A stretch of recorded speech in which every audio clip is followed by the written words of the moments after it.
Bismillahirrahmanirrahim. Assalamualaikum warahmatullahi wabarakatuh.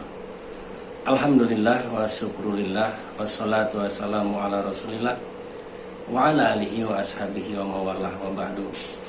Hadirin yang dirahmati Allah, dalam sebuah hadis riwayat Imam Bukhari dan Imam Muslim dari sahabat Abu Hurairah radhiyallahu an, Rasulullah sallallahu alaihi wasallam bersabda dalam sebuah hadis yang sangat masyhur. Beliau bersabda, "Man kana yu'minu billahi wal yaumil akhir falyaqul khairan aw liyasmut." Barang siapa yang beriman kepada Allah dan hari akhir, maka berkatalah yang baik atau diam. Wa man kana yu'minu billahi wal yaumil akhir falyukrim jarah. Barang siapa yang beriman kepada Allah dan hari akhir, muliakanlah tetangga. Wa man kana yu'minu billahi wal yaumil akhir falyukrim dhaifah. Barang siapa yang beriman kepada Allah dan hari akhir, muliakanlah tamu. Melihat redaksinya, hadis ini menyebutkan beriman kepada Allah dan beriman kepada hari akhir ini satu tarikan napas. Kenapa? Karena memang sejatinya iman itu terkait langsung dengan kehidupan sehari-hari. Iman kepada Allah pasti itu sebagai pondasi kehidupan kita. Iman kepada hari akhir adalah kendali dalam kehidupan kita. Orang yang beriman kepada hari akhir yakin betul bahwa setiap detik hidupnya selama ia di dunia itu pasti akan diaudit, dipertanggungjawabkan di yaumul hisab. Inna sam'a wal basara wal fuada kullu ulaika kana anhu mas'ula, kata Allah.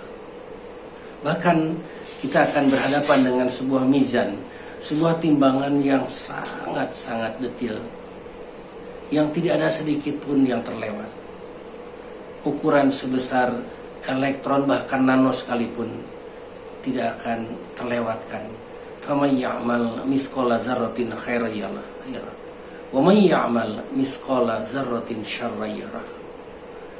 Orang yang beriman kepada hari akhir sangat yakin. Ia tidak ingin menjadi manusia yang bangkrut nanti di hari kiamat, di yaumul hisab.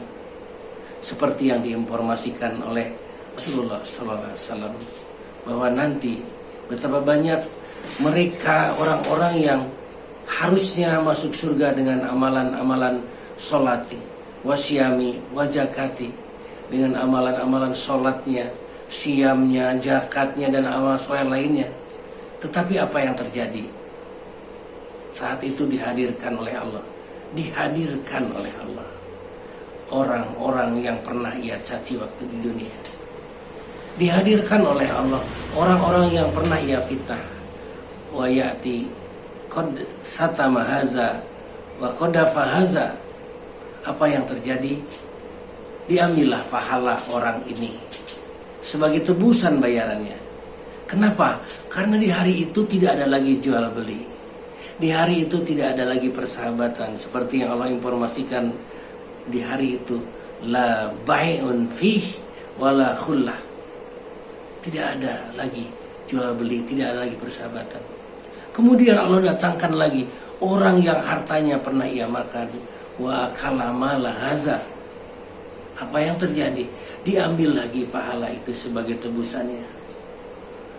Bayangkan jika harta yang ia makan adalah haknya 250 juta orang rakyat, maka akan didatangkan pula oleh Allah sejumlah 250 juta orang di hadapannya yang harus ia lunasi dengan pahalanya.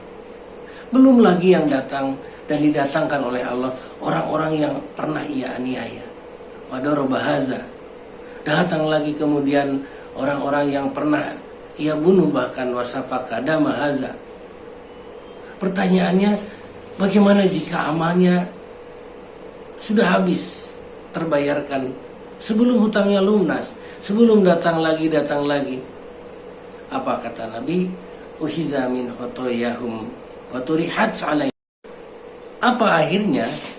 Akhirnya dosa orang yang datang itu ditumpahkan kepada yang bersangkutan. Karena sudah tidak ada lagi amal yang terbayarkan. Habis amalnya. Nah, sehingga endingnya sumaturiha finnar.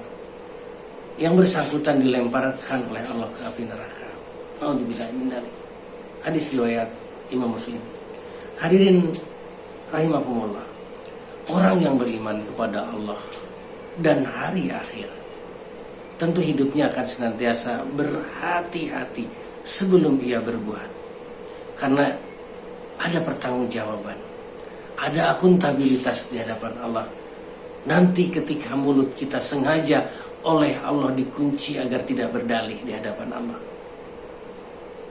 Jika ia diamanahkan Allah sebagai pejabat, sebagai penguasa, maka ia tidak akan zalim terhadap rakyatnya. Jika ia diamanahkan Allah sebuah jabatan, apapun itu, maka ia tidak akan pernah hianat terhadap jabatannya. Jika ia diamanati oleh Allah sebagai seorang atasan, maka ia tidak akan pernah membuat kebijakan yang akan memberatkan bawahannya.